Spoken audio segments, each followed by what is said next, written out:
லதா, நீ ஒன்னும் சின்ன பொண்ணு இல்ல. உனக்கு சொல்லி புரிய வைக்க. இத்தனை நாளா வர ஒவ்வொரு வரனுக்கும் எதையாவது காரணம் சொல்லிட்டு இருந்த. போன வாரம் திருப்பூர்ல இருந்து வந்த வரன் உனக்கு எல்லா விதத்திலயும் பொருத்தமாய் இருக்கு.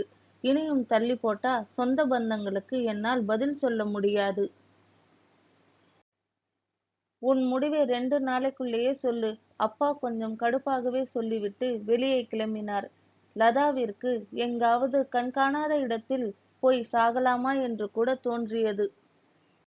டிரான்ஸ்பரில் சென்ற முகேஷ் 4 மாதமாக தினமும் அக்கறையாகத்தான் போன் பண்ணி பேசிக்கொண்டிருந்தான்.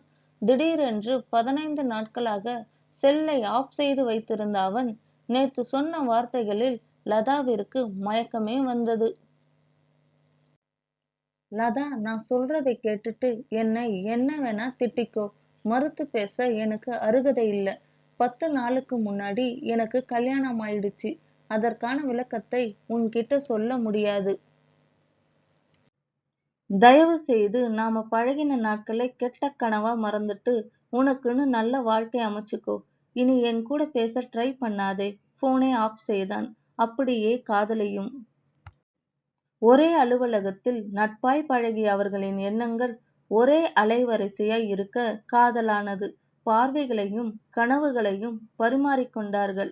லதா, எனக்குன்னு நிறைய பொறுப்புகள் இருக்கு. நம்ம கல்யாணத்துக்கு 2 வருஷமாவது நீ காத்திருக்கணும்.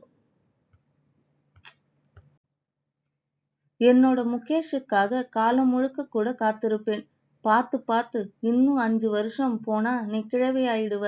என்னால உன்னை பார்க்கவே முடியாது. அப்ப அழகா இருக்கிற வரைத்தான் என் கூட பேசுவியா? கோபத்துடன் முகத்தை திருப்பிக் கொண்டாள். ஏய் லதா, சும்மா விளையாட்டுக்கு சொன்னேன். கோவத்துல நீ எப்படி இருக்கேன்னு பார்க்கத்தான். உன்னை என்னால மறக்க முடியாது. நான் குடும்ப பாரம் மொத்தத்தையும் தாங்கிட்டு இருக்கேன். நிறைய பிரச்சனைகள் இருக்கு. இதுல என்னோட காதல் உன்னை பாதிச்சிடக் கூடாதேன்னு ரொம்ப நாளா யோசிச்சுத்தான் உன்கிட்ட சொன்னேன். நல்ல காலம் வர வரைக்கும் மனசுக்குள்ளேயே வாழலாம்டா செல்லம். ரொம்பத்தான் கொஞ்சறாப்புல இருக்கு.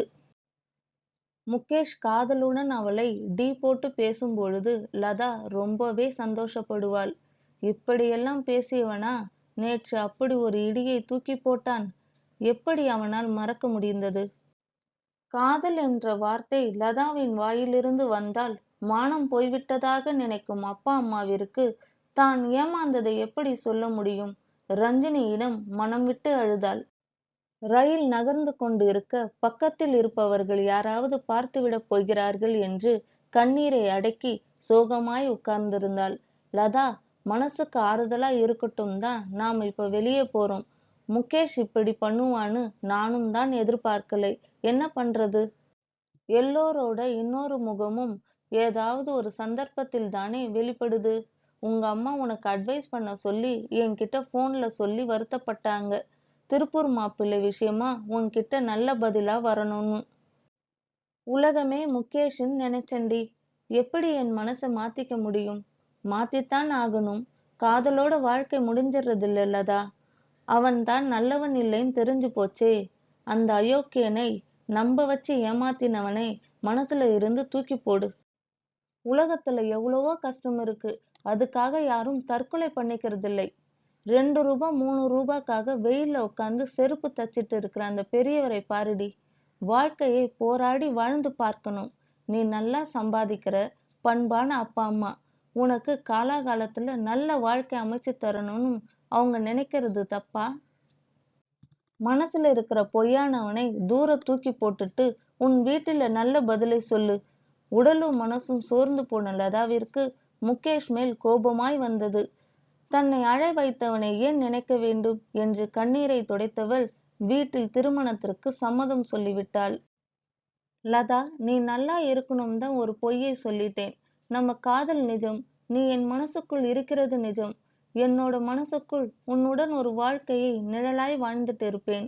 கண்ணீரை துடைத்த முகேஷ் எழ முயற்சிக்க அவன் தங்கை உமா தாங்கி பிடித்தாள். 10 நாட்களுக்கு முன் ஒரு கார் விபத்தில் முகேஷ் ஒரு காலை இழந்தான்.